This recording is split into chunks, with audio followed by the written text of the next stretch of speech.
So ಇದು ನಮ್ಮ ಕೌದಳ್ಳಿ ಗ್ರಾಮದಲ್ಲಿ ಏನೋ ಒಂದೊಂದು ಟೈಮ್ ಟ್ರಾಫಿಕ್ ಜಾಮ್ ಆಗಿಬಿಟ್ರೆ ಗಂಟೆಗಟ್ಟಲೆ ಆಗ್ಬಿಡ್ತದೆ. ಇಲ್ಲಿ ಭಾಳ ಕಷ್ಟ ಆಗುತ್ತೆ. ಇಲ್ಲಿ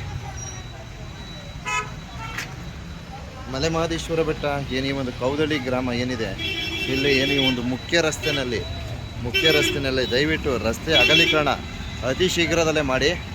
ಯಾಕೆಂದರೆ ಇದು ಏನಾಗುತ್ತೆ ಅಂದರೆ ಇದು ಗಂಟೆಗಟ್ಟಲೆ ವಾಹನಗಳು ನಿಂತಹ ಸಂದರ್ಭದಲ್ಲಿ ಇಲ್ಲಿ ಪರಿಸ್ಥಿತಿಯನ್ನು ನಿಭಾಯಿಸಲು ಬಹಳ ಕಷ್ಟ. ಆಮೇಲೆ ವಾಹನಗಳು ಟಚ್ ಆಗ್ಬಿಡ್ತವೆ, ಅಲ್ಲಲ್ಲೇ ಟಚ್ ಆಗೋಯ್ತವೆ. ಆಮೇಲೆ ಪಾಪ ಗಾಡಿಗಳನ್ನ ಇಸ್ಕೊಂಡು ಜಗಳ ಮಾಡಬೇಕು ಅವ್ರಿಗವ್ರೆ. ಚಾಲಕರುಗಳಿಗೆ ನರಕವೋ ಸರಿ ಈ ಸ್ಥಳದಲ್ಲಿ, ನರಕ.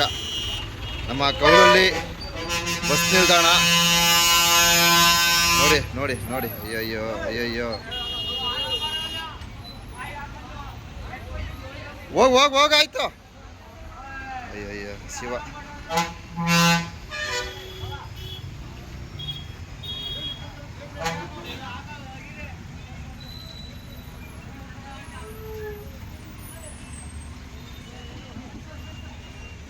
ಆಮೇಲೆ ಒಂದು ಏನೋ ಬರ್ತಕ್ಕಂಥ ಪ್ರಯಾಣಿಕರಿಗೆ ಒಂದು ತಂಗುದಾಣ ಇಲ್ಲ, ಹೋಗಿ ಆ ಮೂಲೆಯಲ್ಲಿ ಹಾಕ್ಬಿಟ್ಟವ್ರೆ ತಂಗುದಾಣ, ಅದು ಸಹ ಬಿದ್ದೋಗತಕ್ಕಂಥ ಒಂದು ಪರಿಸ್ಥಿತಿ.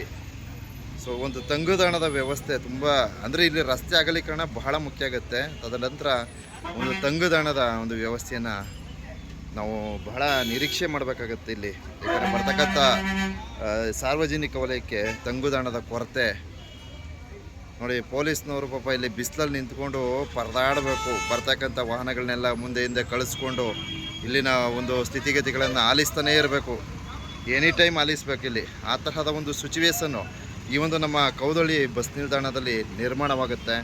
ದಯವಿಟ್ಟು ಇದನ್ನೆಲ್ಲ ಗಮನಿಸಿ, ದಯವಿಟ್ಟು ಸಂಬಂಧಪಟ್ಟಂಥವರು ಕೂಡಲೇ ಈ ಒಂದು ನಮ್ಮ ಕೌದಳ್ಳಿ ಏನಿದೆ, ಈ ಕೌದಳ್ಳಿ ಬಸ್ ನಿಲ್ದಾಣ ಒಂದು ಸ್ವಲ್ಪ ಅಗಲೀಕರಣ ಮಾಡೋದ್ರ ಜೊತೆಗೆ ಒಂದು ತಂಗುದಾಣದ ಒಂದು ವ್ಯವಸ್ಥೆಗಳನ್ನು ಕಲ್ಪಿಸಿಕೊಟ್ಟಲ್ಲಿ ತುಂಬಾ ಅನುಕೂಲ ಆಗುತ್ತೆ.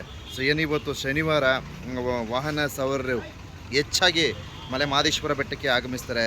ಶನಿವಾರ ಭಾನುವಾರ ಅಂತೂ ಇಲ್ಲಿ ಬಹಳ ಟ್ರಾಫಿಕ್ ಜಾಮ್ ಆಗುತ್ತೆ.